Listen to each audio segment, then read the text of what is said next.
All right, 6 o'clock, straight up, almost a minute past now, so we are on time. Welcome, thank you for coming, and thanks to you folks who are on Zoom, if you can hear me. The Reading Selectboard meeting agenda for February 10th. Changes to the published agenda. I have one, unless you want to do it, Lisa. I don't have the letter on myself personally, Okay. but. I want to add resignation from the Green Space Committee, and we'll put that in as right before other. Perfect. I have one.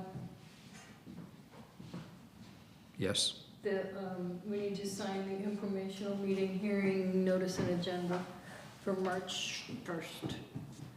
That I totally forgot to have him put on the agenda.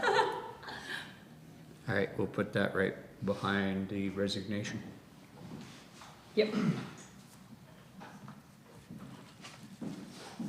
I think that's all I have. Okay, I got several things I'm going to mention under other. They don't require any action at this point in time, so I'll put them under other, and they'll be for next month. All right, so with that said, I put on here the minutes of the January 13th Select Board meeting. However, there were two meetings on January 13th and one on January 21st. So,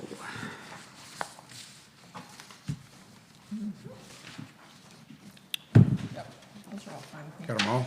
Yes, I do. All right. Thank you. You want to make one motion, or you want three, Callista? One is fine. Okay. Yep, these all look fine to me. I'll Yeah. make a motion to accept the minutes of these three meetings as written. The meetings were the select board meeting, the public hearing, and then on the 21st was strictly a meeting between Lisa and I to sign the warning, but we were together, so it had to be posted. So, any questions or comments?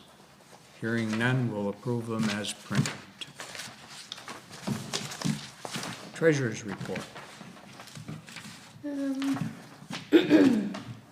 Revenue for January, pardon me, was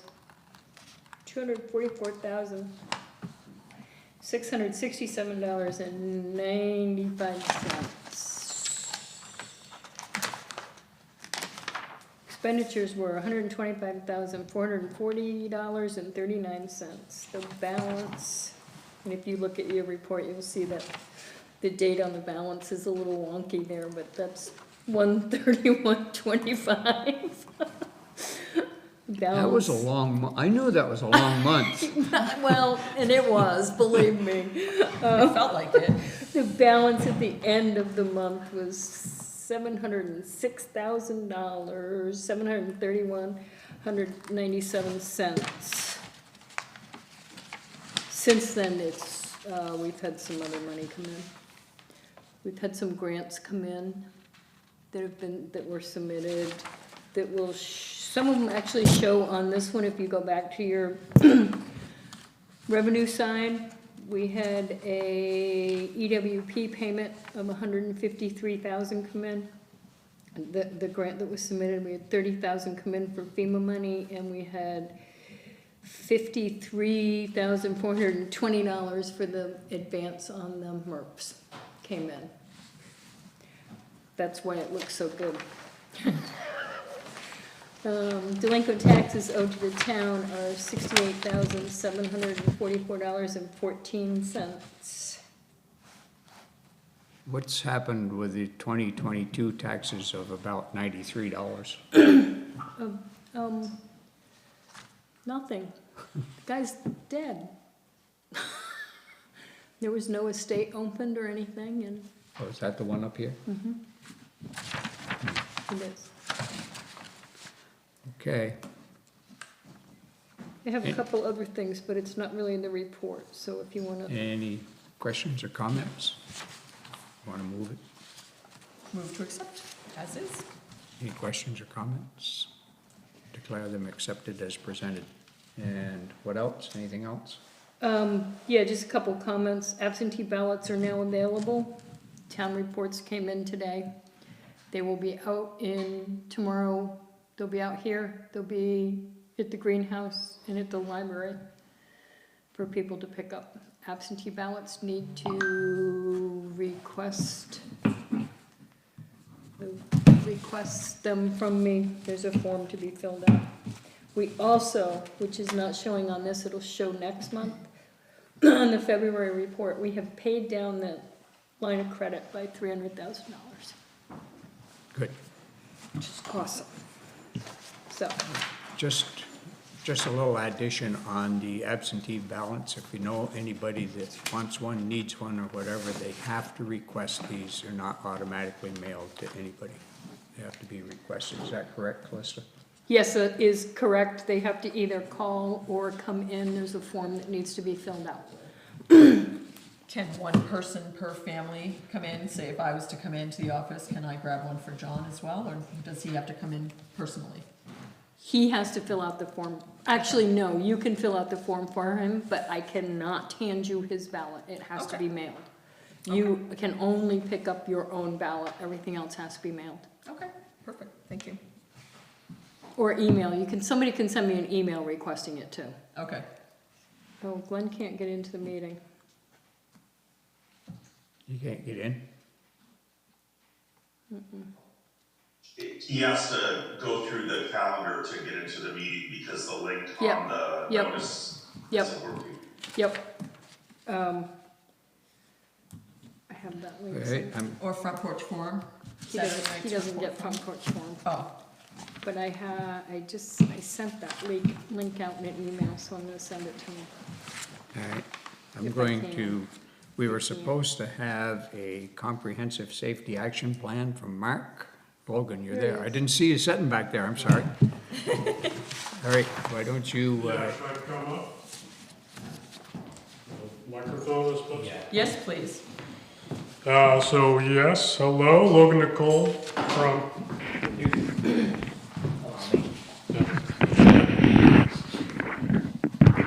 Logan Nicole from Madison County Regional Commission. I'm a transportation planner.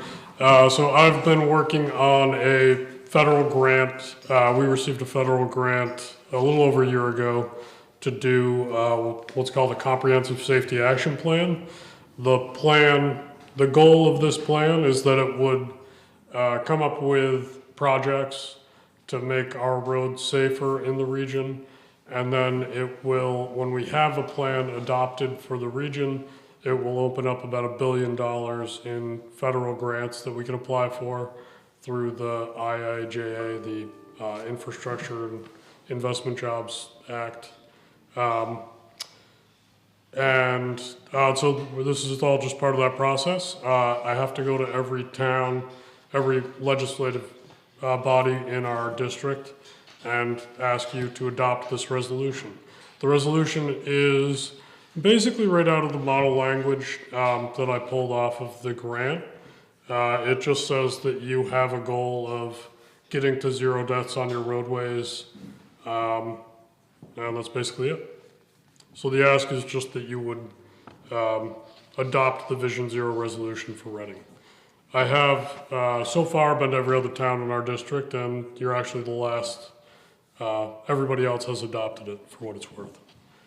But definitely here to answer any questions. If you have any questions about the language or any questions about the program, we are really excited about the program. We are nearing the end now. We almost have a draft of the actual safety action plan ready.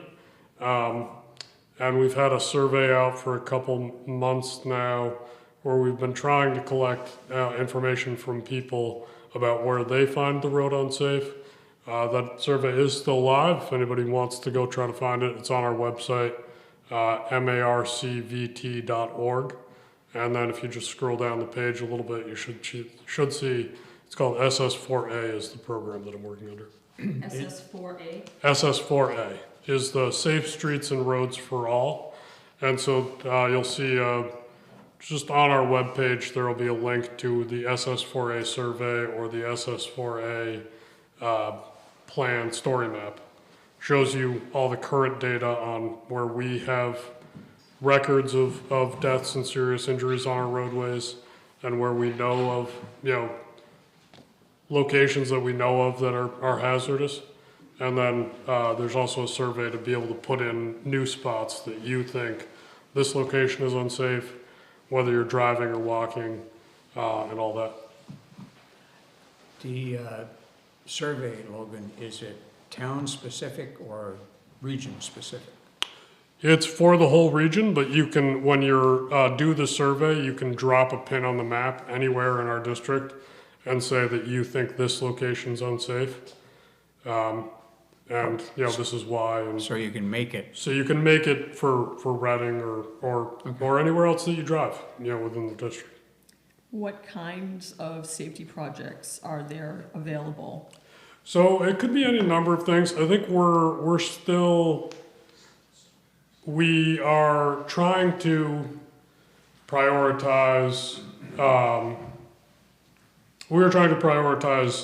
pedestrian and bicycle lanes. We think that that's a need in our district, in our region as a whole.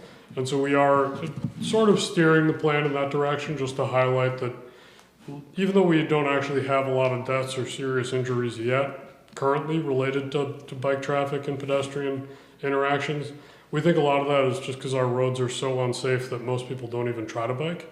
And so we are calling that out in the plan. Otherwise, I think this grant really all came about because the road foreman for the town of Weathersfield, Ray Stapleton, he asked us to apply for it because he feels like there's not a lot of opportunities for guardrail projects, and funding for guardrail is always hard to come by. And so I think that is another thing that we've been talking a lot about, is just making sure that we have, we call out locations that might need more guardrail, and that we can do some maybe longer stretches of guardrail on certain sections of road as well. we got a couple of those ourselves. Those would be nice to know about if you can drop them on the map, even if you just email it to me, just the location. I can make sure that it makes it into the plan, makes it into the survey. I think that's one of the bigger things. The data, we don't have a lot of deaths and serious injuries, luckily, on our roads. I think over the last 10 years, it's in the resolution, but I think it was like 31 deaths over the last 10 years, 131 serious injuries. So it's still too many, but it's not a lot also.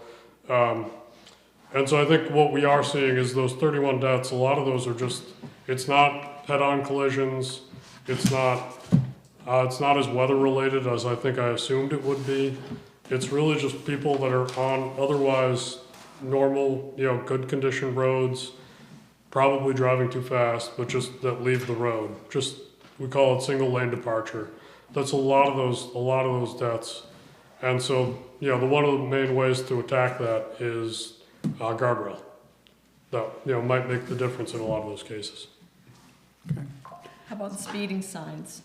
Like That's electronic speeding definitely signs? another avenue that we're considering and we're open to. I think we talk a lot about other calming measures as well.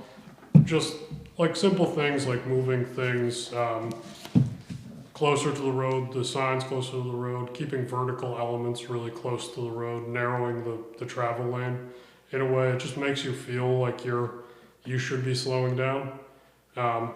Just driving up here, up 106, I just noticed that there are speed limit signs, but there's not a lot of other signals that you should be going slower where the speed limit changes. It just goes from 50 to 35, and there's not really, otherwise the road doesn't really change. And that's kind of some of the things that we might try to look at. I've also told this to other towns too, but obviously we are not doing any projects for you. If you want to do a project, we'll be there to assist you, but we're not going to do a project in Reading unless you want to do it. This is definitely not, the grant is definitely not for us to do a project without the town's initiative and support. We would look to you before we did anything, or before we. How's the grant work? Is there obviously a share, a match? It's depends on the grants. Some there are no match, some there are some match. Most of the matches I've seen are like 20%. Yeah. So it's pretty good grant amount, 80%, but some of them are no match too. So. It kind of depends on the exact program and the exact size and all that. The resolution that you have with you, Logan, are you leaving it with us, or do you anticipate or expect us to adopt that right now? I mean, it's up to you. You can adopt it. Yeah, I would just ask you to consider adopting it, but if you want to read it more, or You want to read it? You should glance at it. Yeah, I would think so. That'd probably be a smart choice. yeah, I did bring a copy, Okay. but yeah, you're definitely. Thank you. I would say there's not any specific rush. We are working on the plan, but I don't need it adopted tonight. You know, as long as it's within the next couple months or weeks, yeah. Okay, so if we adopt it in March or even April. That'd be it'd fun. okay. Yeah, and I can come back too, Okay, if you have more questions, if there's anything else. all right. So as we're the last town in your area that has to sign, provided that we're signing this, what sort of time frame then will you be submitting your resolution and the grant process can begin? So we have a grant already that we're working on. That's what this part is for. We expect to have a draft safety action plan. That's what the grant is for, is to develop this safety action plan. And that will highlight the projects that we're gonna call out. And then with that safety action plan, we can apply for new grants to do, projects that we highlight in the plan. There is, I think because of the federal funding freeze, some of those programs are a little bit in limbo right now. We expect them to continue to go forward because they've been very popular. And it's, it definitely hasn't been a partisan thing. It's been across the board. A lot of states are really engaged in this. But I think right now there is a little bit of a delay just in knowing for certain that the program is still gonna follow the same schedule that it did before and things like that. Yes. So Are you I- putting that in, Callista, the chat? The question on the, I'm answering it. awesome, thank you. I'm just telling them to go to the Mark website. Yeah. Yeah, Download to- marcvt.org. Yeah. And it's SS4A. And then if you scroll down the page, you'll see it on there, SS4A. MARC, what? VT.org? .org, yeah, that's the Mark website. So I have a question. Yeah. Logan. I assume the survey may ask this question in one way or another, but what about highways where there is a tremendous amount of bicycle traffic that aren't really safe for bicyclists? Yeah, I think that is one of our goals with this funding, is that we might be able to use it for projects like that. I think that, that's one of those things where, like, the data right now doesn't necessarily show that. We aren't seeing a lot of injuries and deaths related to bike traffic. That's good. But we think that a lot of that is just because really nobody uses the bikes, and we think there is a lot of need. And to make the road safer for bikes is within the parameters of the program. So we want to make sure that we can use this, the future funding for that. Great. Thank you. Yeah, of course. Thank All you. right, thank you. Oh, give it back to you. All right, Go ahead, Bill. Just one comment.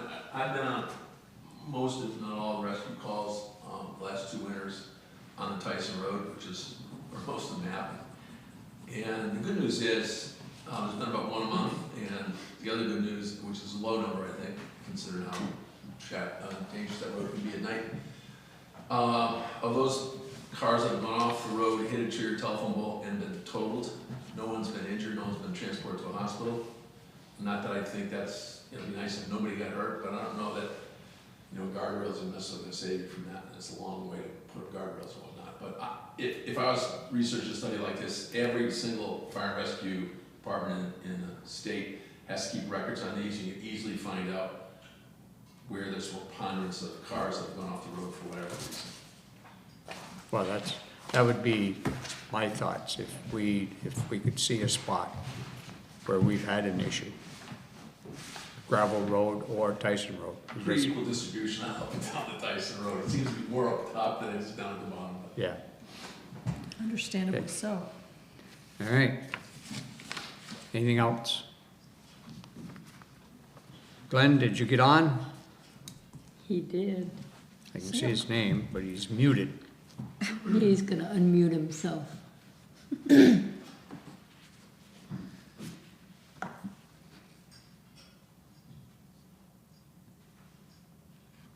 Glenn, if you can hear me, we're down to highway status.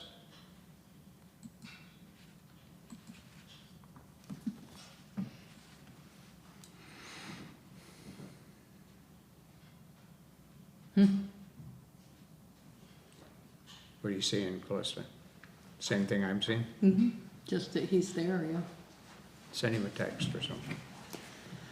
All right, while we're waiting for him, I can do a really quick FEMA update on the, where's the date? I think it was the 3rd of February. I'm not finding it real quick. We did receive another payment from FEMA of $288,000, believe it was. This report doesn't have it on it, so I grabbed the wrong report. But nevertheless, we are really, oh, here it is. Didn't dig deep enough. Anyway. Yeah, $288,390.17 received on the 3rd of February. That brings us down to 2 projects left. The Archer Bridge and the Grasshopper Culvert Bridge. The 2 of those total something over $700,000, which is more than all the rest of them put together. So. Am I unmuted now? You Hey, are. all right, highways. Well, nothing new. Let's see, we're working on, the thing I wanted to bring up was, the radios in our trucks. We're trying out a new digital radios, and they seem to be working really well. We have no dead spots. I mean, we can contact other trucks from no matter where we are in town. And these are working much better than the other ones we had, where we have a hard time getting a hold of anybody on the old ones. And, we're on a 2-week trial period on those, and, so far they're working out really well. Okay, And other than that, I'm working on quotes for the town garage, new town garage. I haven't had time to get back to any of the builders yet to actually sit down with them and go over everything, but, as soon as we get the time, I'm gonna get with them and get some quotes for a new building. And, other than that, not much else going on. did you get your batteries? Yes, I did. Yep. Yeah, we put that one on the charger there, and you could smell the battery burning. So we knew that at least one of the batteries was no good, so we replaced them both, and everything's working good now. Okay, Are you back to full staff now, Glenn? What's that? Are you back to full staff now? Yes, Scott came back Wednesday. just in time. Yep, so we're good to go. Excellent, thank you. Just to put a little more information out on the radios, Glenn, basically, we would be looking at 5 radios at a cost of about $39.99 a month each. That would be for the vehicles and a base station at the same price, which comes up to about $240 a month. First month would have about a $100 installation charge to put them all in the trucks. So $240 a month over 12 months. You guys can do the math yourself. But it does come up to about $2,880 a year, which is not too bad in order to have good communications. And These are all rated, so anything that breaks, they come and replace it. it's a At lease, no cost to us. correct, it's a lease program. We don't own them, we don't buy them, we don't have any outlay. If one, just stops working for whatever reason, they come over and give us another one and take that one back, which is a good deal with these electronic radios. One thing we'll have to decide is the breakdown between portable and mounted. I'm a firm believer that we mount them in the vehicles, then they stay there. You put a portable in the vehicle and the next thing you know, it's out on the ground or under your feet or someplace else. And a base station, so that makes Yeah. number 6. I agree, because they all cost the same, no matter if it's a portable or a mounted one. The snowstorm of day before yesterday, we had 3 radios going. I had one that was in the truck, Glenn did, and Scott had a portable, and we could hear him around town as well as we could hear each other. So I think probably the portable, there might be a dead spot here and there in town, but for the most part, it worked really well. Who's the manufacturer of the radios? Do you know who he said was the manufacturer, Glenn? The radios, Yeah, it's, Motorola. Motorola. that's what I thought that, Motorola but, radios. yeah. Yep. And this is through Central Vermont Communications. 1-year lease, multi-year lease? The month he said. I think he said the original one, he wanted a 2-year lease. Yes, on the original, for the original minutes.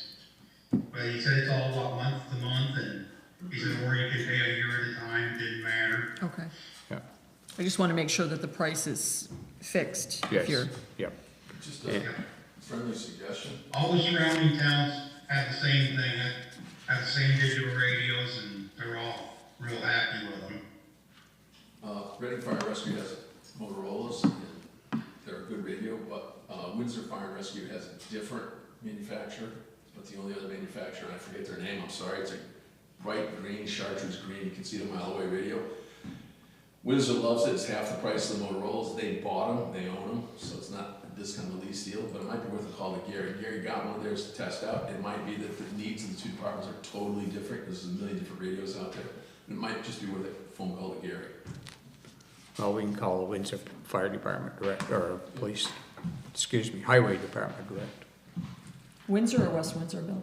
Windsor. Thank you. West Windsor's got the same thing that we're talking about, as does Cavendish, Weathersfield, Weathersfield, Cavendish, and Mount Holly, and Plymouth. and Plymouth. Okay, so that's something that we got another week. We got another week on the trial period, right, Glenn?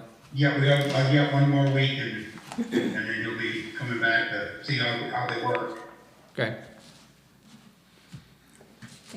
And my recommendation, I made it to the Bob and Lisa, is that we move forward with this. As Lisa said, it's subject for discussion, and so that's where we're at. Yep. All right. Anything else, Glenn? Nope, that should do it. Can you keep me posted on the town garage quotes that you're working on? Yes, yeah, I gotta get up with all of them, and, I got ones that wanna do it, but they wanna get together, and that's where we're having a hard time. Understandable. Getting the time to get together and sit down and talk about what exactly we need. How about the snow at the end of the ramp? Yeah, it was cleaned up. What's that? Did he clean it up? Nope. Not as of 6 o'clock tonight, anyway. He went down there earlier today. They said he was going down to sand check some of the roads and sand a few of them and clean that up. I'm talking about the handicapped ramp on the backside. Yes, Yep. yes, yeah, no, he said he was gonna do it. I don't know if he didn't. I guess you've lost control already. He never had control. All right, thank you, Glenn. Thanks, Glenn. Okay, yep. Callista, could you get that chat about the FEMA locations? About the what? Oh, It's a question about where the 2 locations are for the FEMA work. The remaining FEMA work, I Yeah, don't, I I don't think- think I got quite through the No, you report. didn't get through that. Maybe You that's didn't where we get through stopped. that one. The last two that we have not received any money on from FEMA is the Grasshopper Culvert and Archer Bridge. Now, Archer Bridge has been obligated, is that correct? Archer Bridge has been obligated, and the, roads number 2 that had those 5 roads in it has been obligated. We just don't have the money from the state. Right. Grasshopper Culvert Bridge is still sitting where it's been sitting. Okay, so anyway, we're now up to about $450,000 in receipts. And I hate to mention, that's out of about $1.3 million. So it's not a lot. I mean, it's a lot, but it's not anywhere near what we've got coming. And as I started to say, the 2 big projects are over 700,000 by just the 2 of them. So once one of those comes in, we'll be cutting it down relatively rapidly. Yeah, we'll pay the loan down more. We also are receiving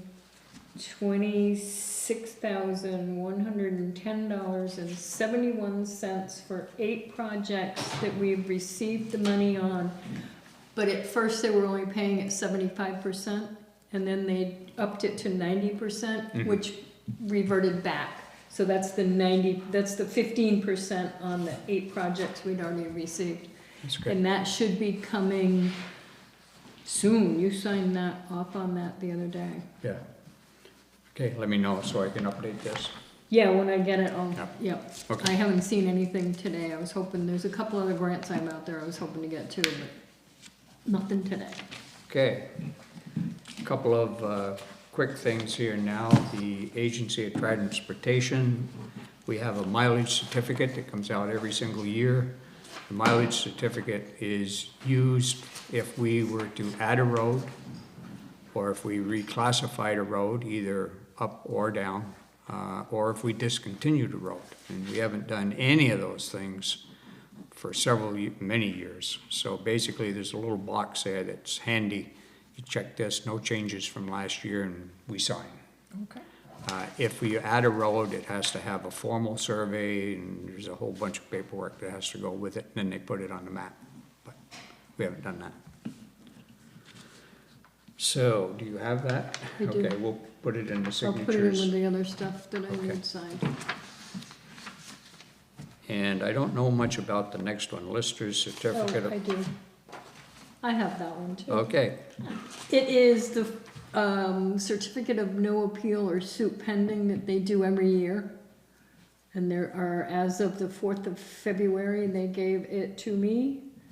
The select board just needs to sign off on it, and I need to attest to it. But they have no appeals or suits pending for this year.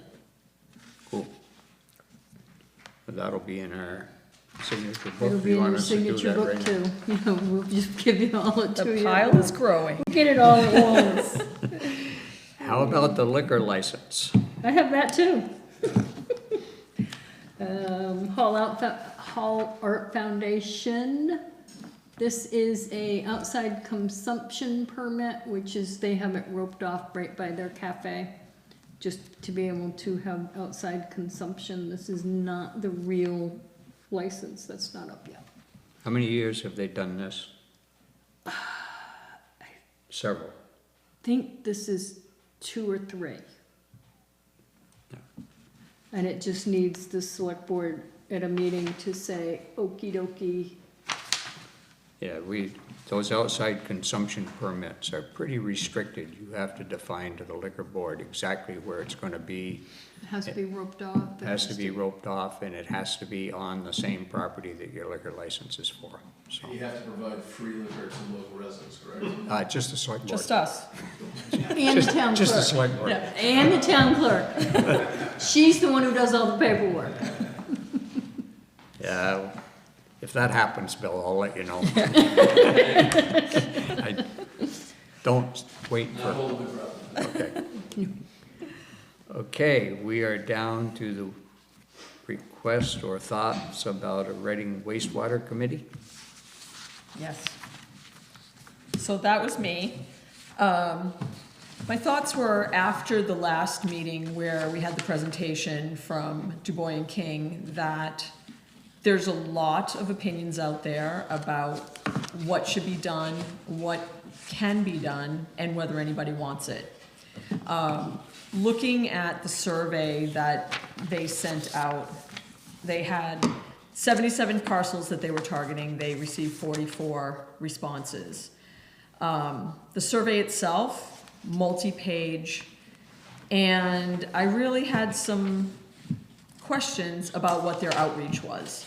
Whether they were speaking to people door to door, whether there was any education involved, and it just got me thinking after the last meeting that perhaps if we could form a committee of people who are interested in the problem and want to talk about it more with residents, that we might get a little more information about what everybody thinks. So that's sort of in a nutshell where I'm coming from, and I'm hopeful that there are some people that want to be involved and move forward with this, even if it's in the short term. If within 6 months, we decide that it's a no-go and it's either too expensive, which is the main concern, or not necessary, which would be a great finding, that's good. But having just Du Bois and King do a survey for our town seems to me that we could use a little more information and a little more education. So that's what I would like to do. Okay, are we going to wait for the final review from Du Bois and King before we start another committee? I don't see any reason to wait. In my opinion, I don't think they're gonna add that much more in their last 10% that's going to really enlighten us. Should we prepare a scope of work and expectations before we start? Absolutely. I think it's gonna take a little more conversation to see what it is that we need to do. My thought process was, possibly another 5-person committee like the ARPA, and put it out there, just as with the ARPA committee, who wants to be involved, and sort of take a look at a resume per se as to what their capabilities are and what they can add to the conversation, and go from there. To be continued, but anybody got any comments, questions, thoughts? I know you do, Bill. I should, and I don't want to rain on anybody's parade. I mean, I already expressed my opinions pretty carefully on it, but I think the education outreach that the Energy Committee did a couple years ago really focused primarily, but not only on the water quality issues. There was a very, very, very small number, like 4 documented cases, either verbally or in writing, of people who thought they had a water quality or water portability issue. And rather than, and I'm personally not willing to go through a committee process and get personally speaking for me. Again, been there, done that, didn't change a thing. So I will make a counter positive offer. If there is anyone who lives in the village who is having a water quality, water portable, I'm not talking about a flooded cellar, I'm done spending enough time on flooded cellars. I'm talking about a drinking water quality problem, which I think is what primarily motivated the Planning Commission to have us do the study 2 years ago. I'm willing to consult with them privately under 2 conditions. They get a water quality test done in Endyne Labs in Enfield, New Hampshire, not a Vermont lab. And 2, make a donation larger than they've done to a charity of their, local charity of their choice. Instead of paying me, pay a local charity. And I'll do that for anyone in the village, not outside the village. Because the problem is perceived to be located in the village. And there are 63 residential structures, if I remember correctly, in the village. And if somebody has there are solutions for coliform problems, which is normally what contaminates a well. That's oftentimes, but not only caused by human sewage. And there are, the other problem that was documented by a test that was revealed to the Energy Committee was radon in the water, and there are also mitigation technologies that are very affordable and very available, and you don't need to study, you just need to find somebody who will do it. So that's my thoughts. So instead of, if somebody's not sure whether they have a problem, I'm also happy to chat with them individually, and if I don't know the answers, I'm not that much of an expert on septic systems, but I know people who aren't in town. Mm-hmm. But on the water quality stuff, Right, that's a separate issue. I think that the bigger issue is the wastewater and the possibility of any sort of moving forward with development of any sort to be able to accommodate that. And it doesn't necessarily have to be, you know, an apartment building, but a store or a restaurant or something that some of the organizations in town are looking into. We need solutions there. And it may be what you were speaking of, or Mr. Bennett was speaking of different other sorts of septic solutions. But I think we need to look at it as a broader scope, not just as, you know, putting in sewer and running it to Windsor, which was one solution, right? That is exorbitantly expensive. So there are plenty of other things to look at that were brought to our attention at the meeting. the only other caution, maybe before jumping into a full-blown, I mean, I would talk to towns, and there are towns around, like South Woodstock and others, that have invested heavily in sewage treatment, and ask how many new building permits have been pulled in the last 5 years in any of those towns after the work was done. I don't think that's your principal driver of new development or redevelopment for that matter. There might be specific cases where, yeah, buildings got I mean, we all know what Kroger's got a problem. Mm-hmm. But, and there's probably other buildings in town, but I think each of those buildings have individual potential solutions. Possibly. Anyway, I've already said too much on the whole subject.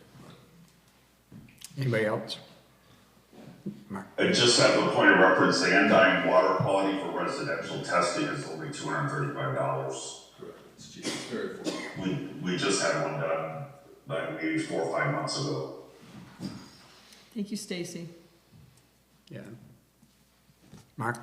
No, I would just say, if you do form the committee, it would be great to bring some people to the table that live in the village. Yes. There's a reason why they're not here. There's a Mhm. reason why they're not a part of the conversation.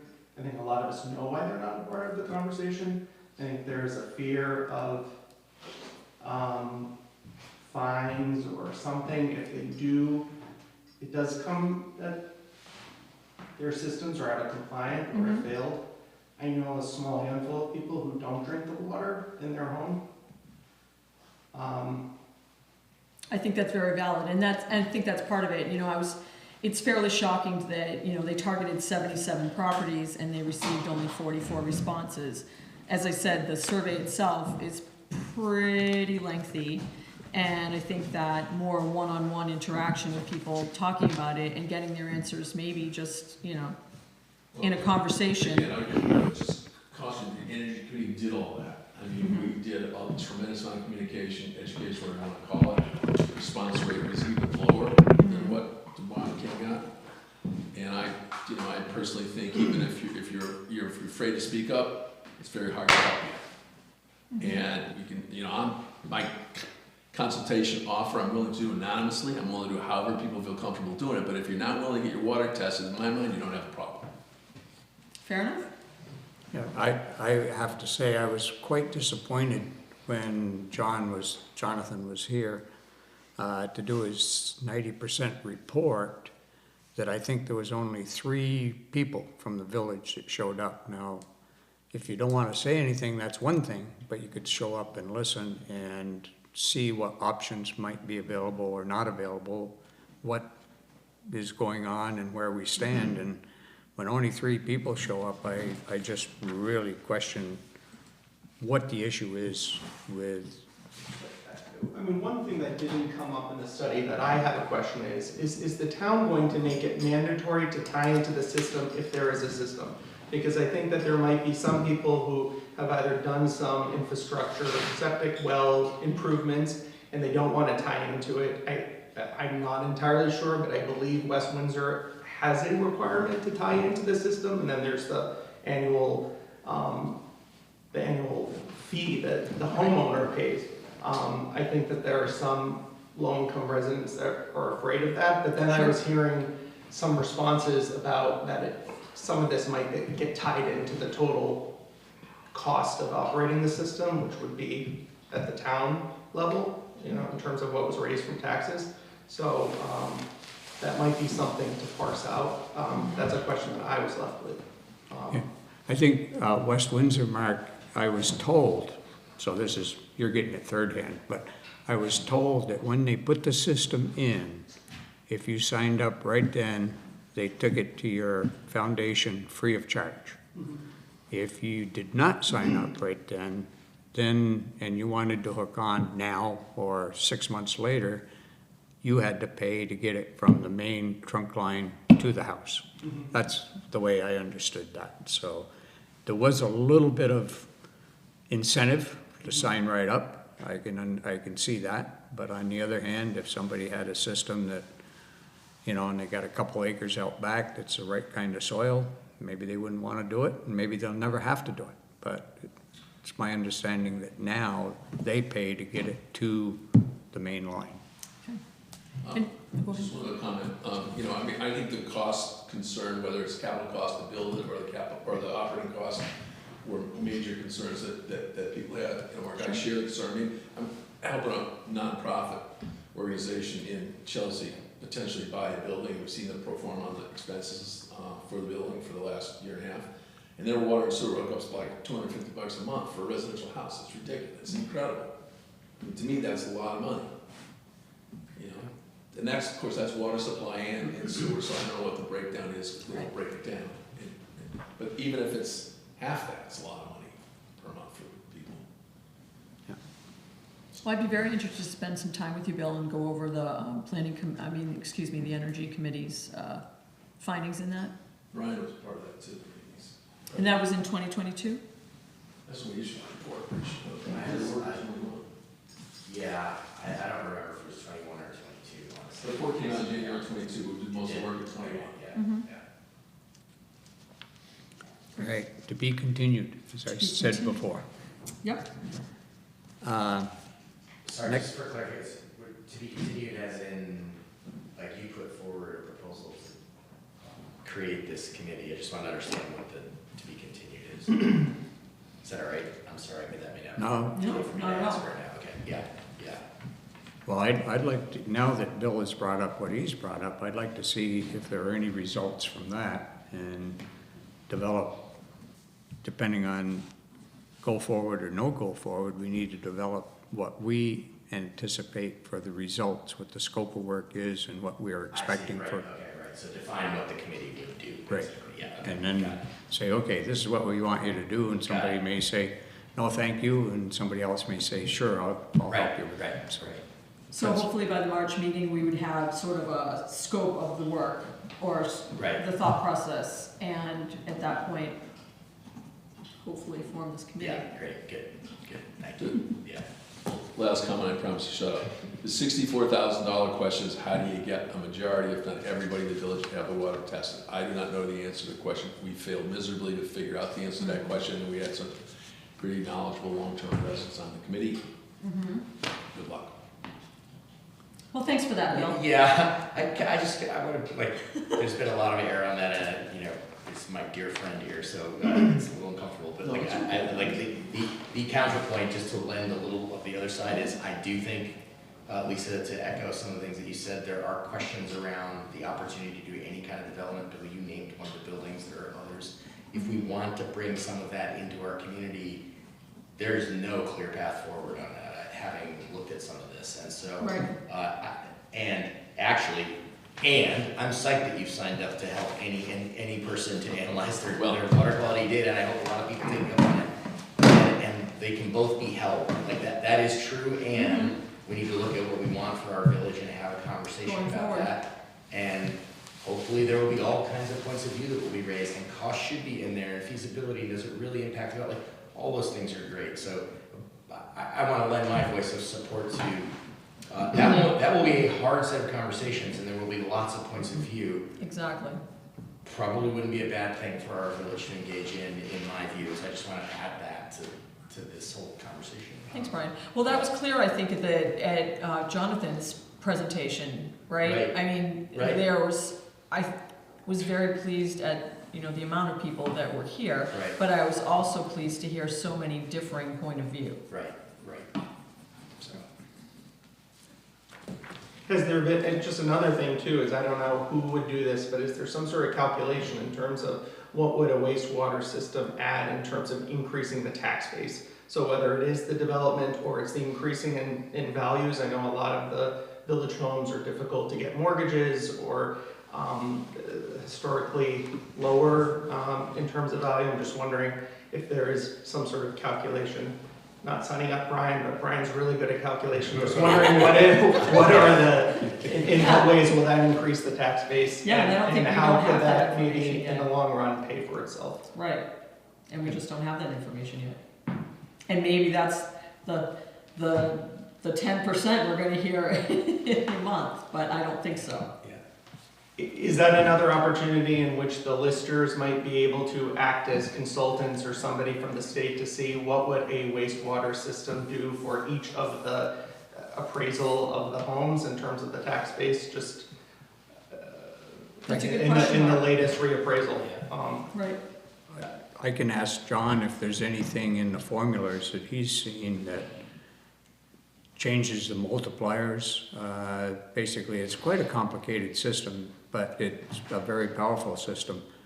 And if there's anything that changes the multipliers, if you will, for public water or wastewater versus a homegrown, not a homegrown, but a home installed septic system. And he may know right off the bat, and if not, he knows everybody in the tax department up there, so he can probably find out for us. It seems like that's also a place where when Bill was suggesting go talk to the folks in Southwest, like there are probably data that we can draw on that would help us Yeah, understand. I'm sure there has to be. Who's 5 years out from any of this and what are they seeing? right. And one thing to add to this is the day after our meeting with Jonathan, I did a wastewater funding VLCT class. And one of the things that they said, which was rather shocking, and I don't recall hearing it specifically, 4 to 10 years, start to finish on a project. That's a long time. Yeah. So, you know, it was a surprising stat, I guess. But there were many people on the call who, you know, were in the very beginning stages. You know, some people didn't even have a feasibility study started yet, and then there were some towns and representatives of those towns that are, you know, just at the end game and, you know, getting ready to get online, so.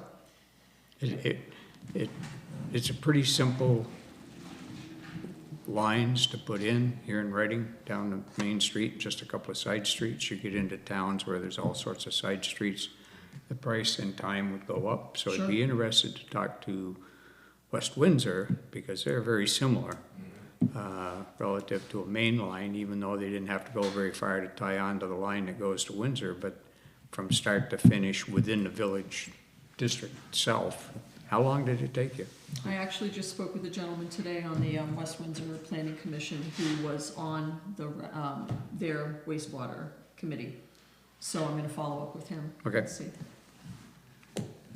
And they may have some ideas on the increased property values after the system was put in too, since it's rather recent. Absolutely. Okay. To be continued again. I'm like a dog with a bone, Robert. That's all right. That's all right. I have here a resignation. It's from Lisa Kaya. The letter reads, "I've enjoyed serving on the Reading Community Green Space Committee. It's been a pleasure to work collaboratively with other community members since 2017 to make Puddle Duck Park an attractive and functional space for our community. I now have other commitments, some personal and some town-related, that I'd prefer to focus on more intently. I respectfully offer my resignation from the Reading Community Green Spaces Committee effective March 4th, 2025. I look forward to finding ways I might contribute to the committee's endeavors in a less official capacity. Thank you for your support through my time on the committee." In the email, it said that she had already talked with the committee, so this is not a surprise to them. So I guess we have I don't know why it has to be on the agenda. We don't have much choice to accept a resignation from anybody. So, no, you can't quit, you gotta keep working. I know. See how that works for you. Especially Lisa. All right. Calista, I guess you had something. Yeah, just the informational meeting. It is in the pile for you guys to sign. It's in your pile of all the stuff you have to sign tonight. Okay, that's, Yeah, and it'll be posted on the website, it'll be posted here at the greenhouse in the library. It's just reminding people of the informational meeting on March 1st at 9 a.m. And it's basically to go over what was on the warning for the town meeting. It's a chance to discuss things. There is no opportunity to change anything. all right. And that's in our pile of stuff? It's in your pile here, yeah, that pile's getting bigger. Okay. Guess we're down to other. I have a couple of things, more than a couple, I guess. January 1st, the state adopted an act called 171, which is an ethics, what's the official title? Established municipal ethics framework, ethics commission, municipal ethics review. And it's a municipal code of ethics effective January 1st, 2025. One of the things that's in that particular act is that each town, each municipality in Vermont must appoint an ethics liaison to the committee. In addition, most of us have to take the ethics. Everybody, Huh? everybody. Well, in municipal government. It's on a committee or commission. Right.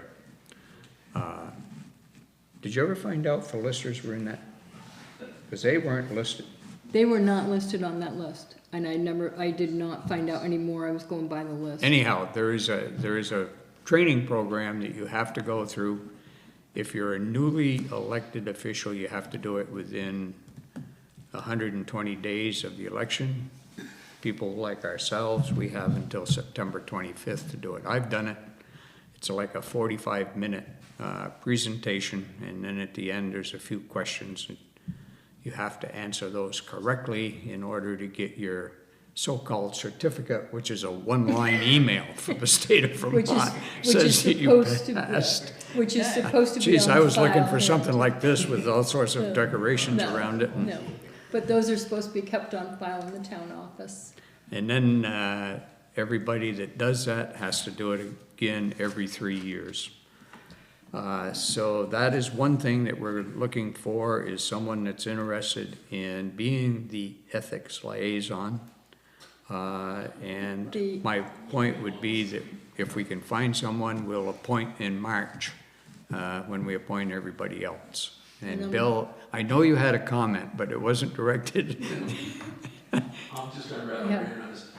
Does this include people like those on the energy committee or just elected officials? Because we're appointed. No, it includes everybody on committees. You gotta keep- I'm Committee, I'm working commissions, on and committees, elected officials. Commissions, everything. Well, I'm working on, Have you done it? actually I had have it, not done it. and I've got I've got a sheet done on it that's got the link on it and where to You take won't it and pass everything. anyway. And I've done, I've had Vanessa check it out to make sure that it worked and everything. And she hasn't finished it yet, so I gotta wait and see. And when that gets done, that will go to all the chairs of all the committees and commissions, and it will be their responsibility to pass it along to all of the people on there.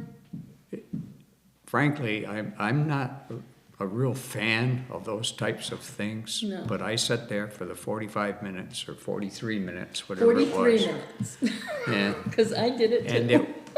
some of the things that they pointed out are very, very interesting as to what a person can and cannot do without announcing it, that I have done this, and therefore, if you want me to recuse myself, I will. If not, we'll move on. But there's a lot of things you have to disclose, I guess is the word. It's quite interesting, actually. Yes. Were the last 2 minutes unbearable? The last 2 minutes we're answering the questions. Last 2 minutes we're answering those questions. If you pay attention, the questions are very simple. If you miss something, they'll say you missed a question. I did it the first time and it disappeared, so I said, what the heck happened? So I went back and went in and I said, okay, I know the right answer is yes or whatever it was, so I put in no. Got a banner immediately. So I said, well, I guess I must have answered every question correctly, and I don't know, it was within less than a day. Oh, it's, yeah, like an hour. It's almost instantaneous. Almost, You yeah, have and you get the- it successfully is. completed your ethics review. And where do we find this? I will send you the link. Oh, thanks. I'll get you the link, because there's actually, if you go onto the state's website, it's pretty confusing unless you really pay Would you like attention. to read I'm this? gonna jump right on this. Because I'll send you all the information that I have. I read Because if you this. don't, You you did? need We to, got the email. there's 2 different ones, and you need to make sure you do the municipal one, because Yeah. there's also a state one that state employees have State to do. employees, yeah. Oh, So I'll send you the information. okay, You'll thanks. have no I'm problem. gonna jump right on it. Do federal employees have to Thank you, Robert. Excuse me? do federal Not employees anymore. have to do this too? I have no idea. I have no idea about federal stuff. That's beyond our labor grade, just to know about that, Jane.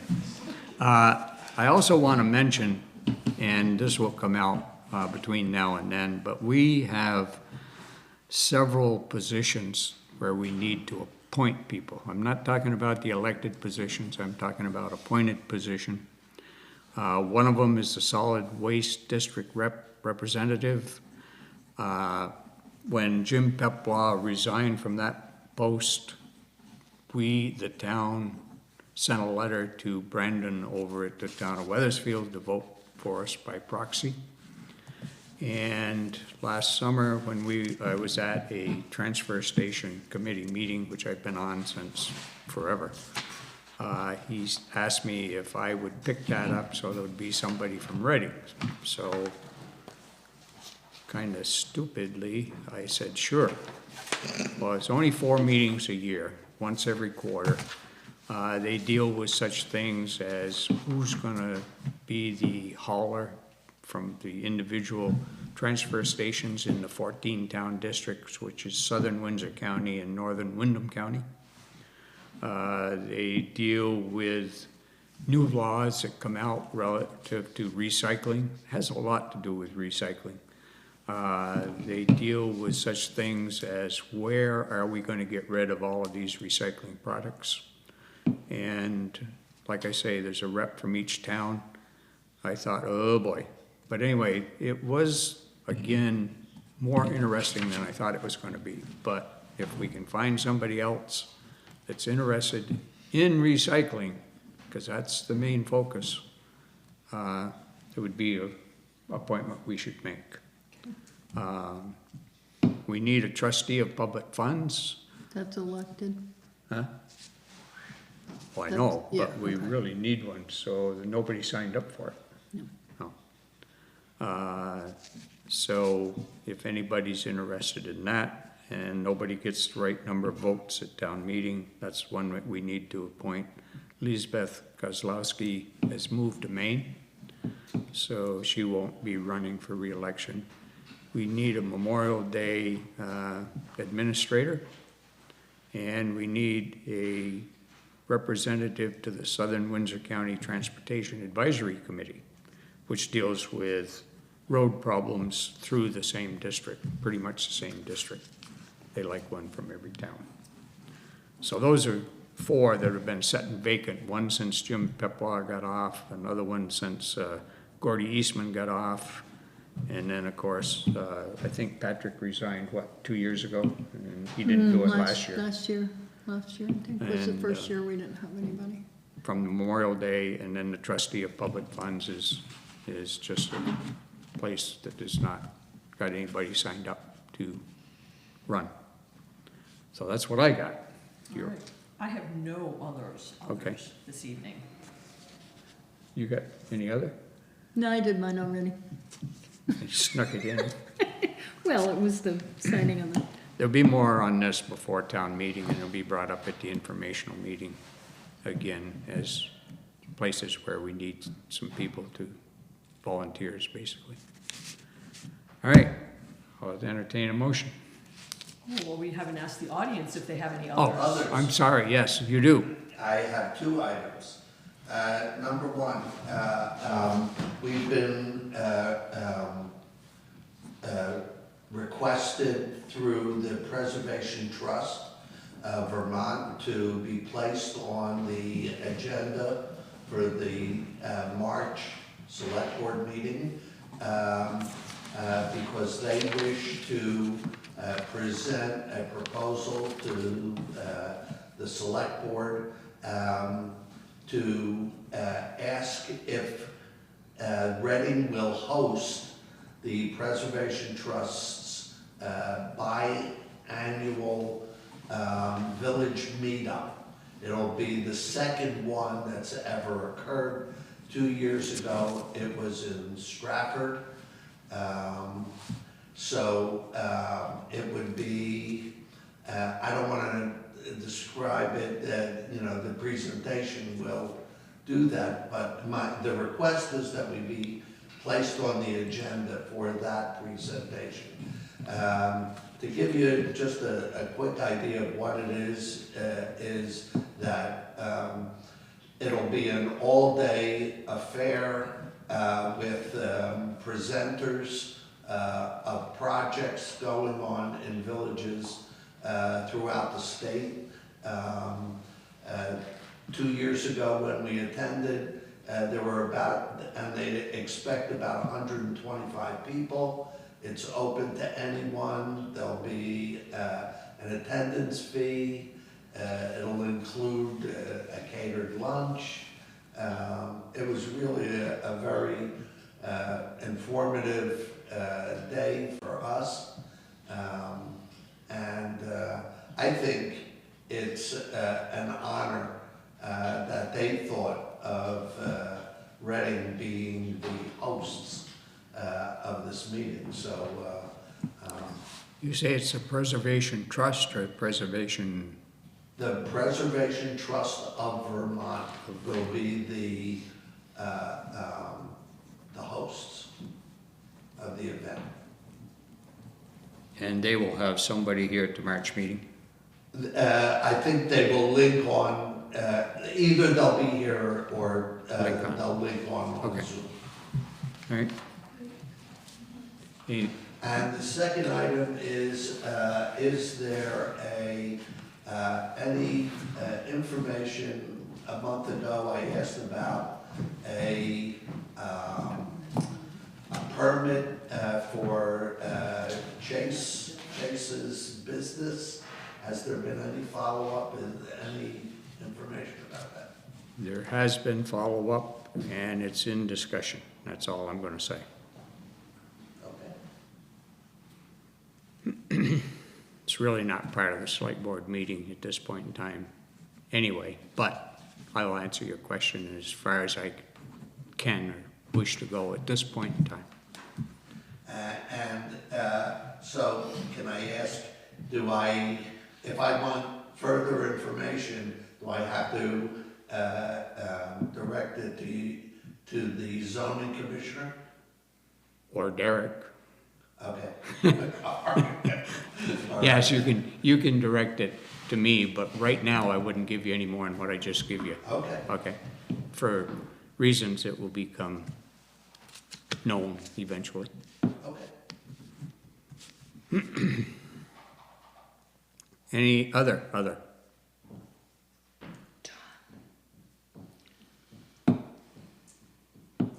Nope. Anybody on Zoom?